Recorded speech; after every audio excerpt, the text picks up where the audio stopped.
आणि यानंतर आपण थेट लोकसभेमध्ये जाऊयात. खासदार श्रीकांत शिंदे बोलतायत. 89 का चुनाव और सीट थी अमेठी, जहां से तत्कालीन प्रधानमंत्री चुनाव लड़ रहे थे. वहां खुलेआम बूथ लूटे गए, लाठियां चलाई, पाप का घड़ा इतना भर गया कि चुनाव आयोग को सबूत दिखाने के बाद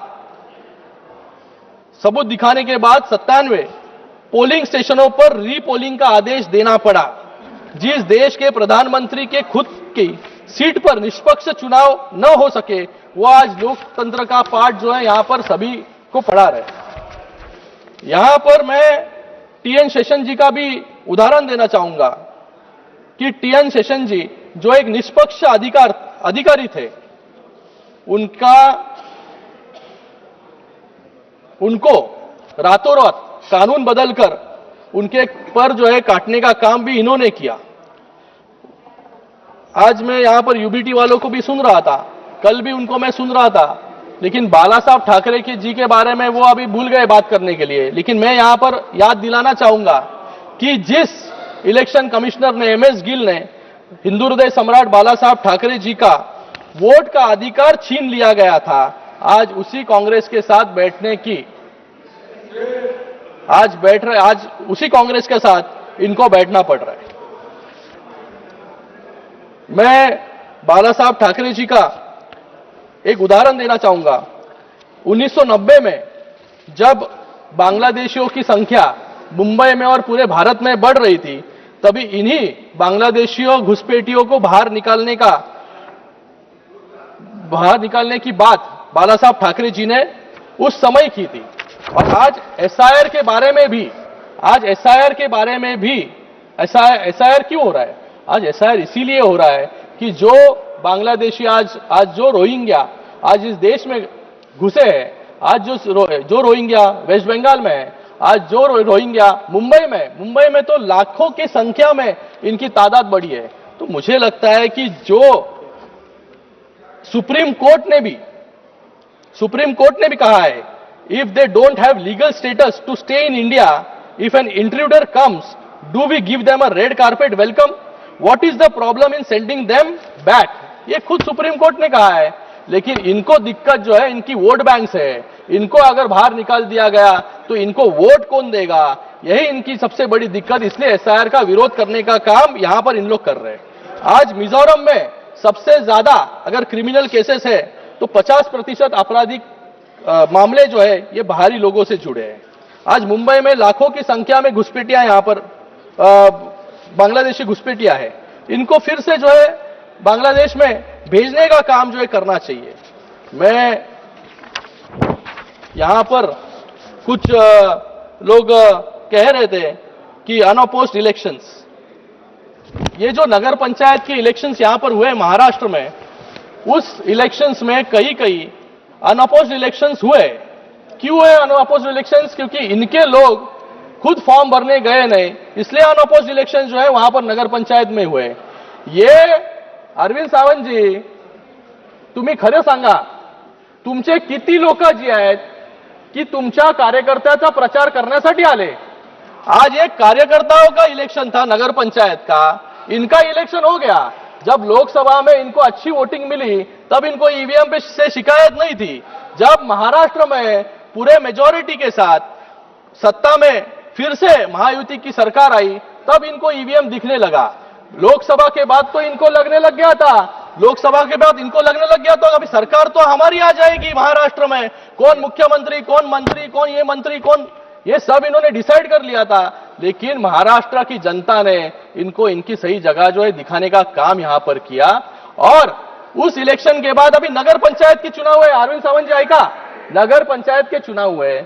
नगर पंचायत के चुनाव में जब एक कार्यकर्ता का चुनाव ये था, ये कार्यकर्ता के चुनाव में यूबीटी का कौन सा नेता एक नगर पंचायत के नगर अध्यक्ष के चुनाव के लिए खड़ा है, उसके इलेक्शन में गए और ये बात कर रहे हैं कि प्रचार के लिए गए? ये सब घर के मुंबई से बाहर निकले नहीं है.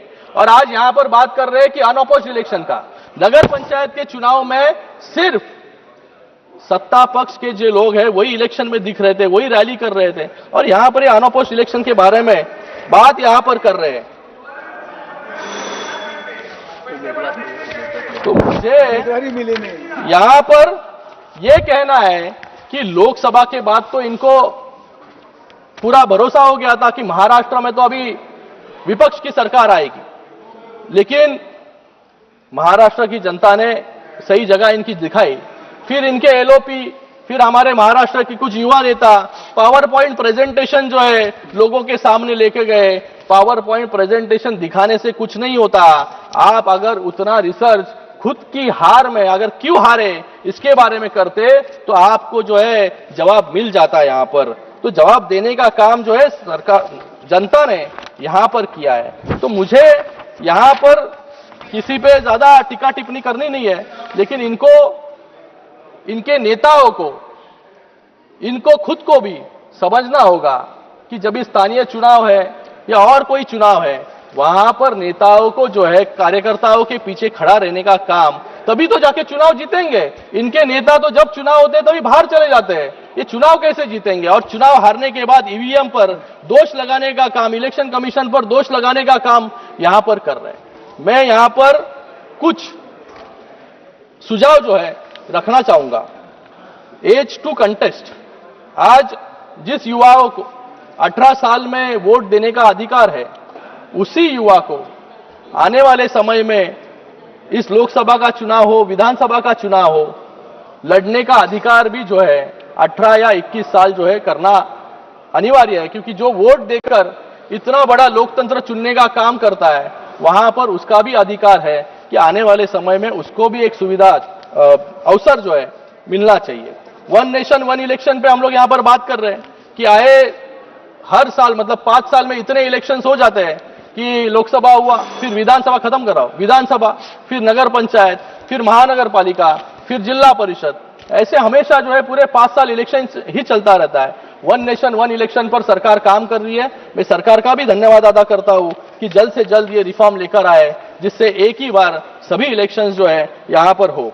फिर उसी के साथ में कॉमन इलेक्टोरल रोल, हर इलेक्शन के लिए, लोकसभा के लिए एक अलग इलेक्टोरल रोल, विधानसभा के लिए एक अलग इलेक्टोरल रोल, नगर पंचायत के लिए अलग इलेक्टोरल रोल, म्युनिसिपल कॉर्पोरेशन के लिए अलग, ये तो मानेंगे आप, म्युनिसिपल कॉर्पोरेशन के लिए अलग इलेक्टोरल रोल।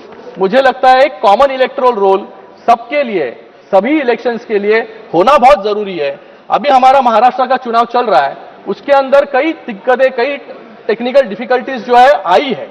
जब इलेक्टोरल रोल जो है वो सेपरेट किया जाता है, तभी कई नाम जो है यहां, अभी टेक्नोलॉजी भी आ गई है इसलिए हमें पता चलता है। पहले जो है हमें फिजिकली ढूंढना पड़ता था, लेकिन इस पर भी आने वाले समय में धीरे धीरे जो है क्या हम लोग बदलाव कर सकते हैं, ये सिस्टम को और कैसे स्ट्रेंथन कर सकते हैं, जिससे एक ही इलेक्टोरल रोल सभी इलेक्शंस के लिए हो। फिर उसी के साथ में सर मैडम, रिमोट वोटिंग का अधिकार, जो प्रवासी मजदूर है, जो प्रवासी मजदूर अपना वोटिंग का अधिकार, मतलब उनको वोट देने में दिक्कत होती है, उनके लिए एक रिमोट वोटिंग सिस्टम की व्यवस्था भी यहां पर करनी बहुत जरूरी है। और इसी के साथ में मैं आज इस इलेक्टोरल रिफॉर्म पर चर्चा करने का आपने मुझे मौका दिया।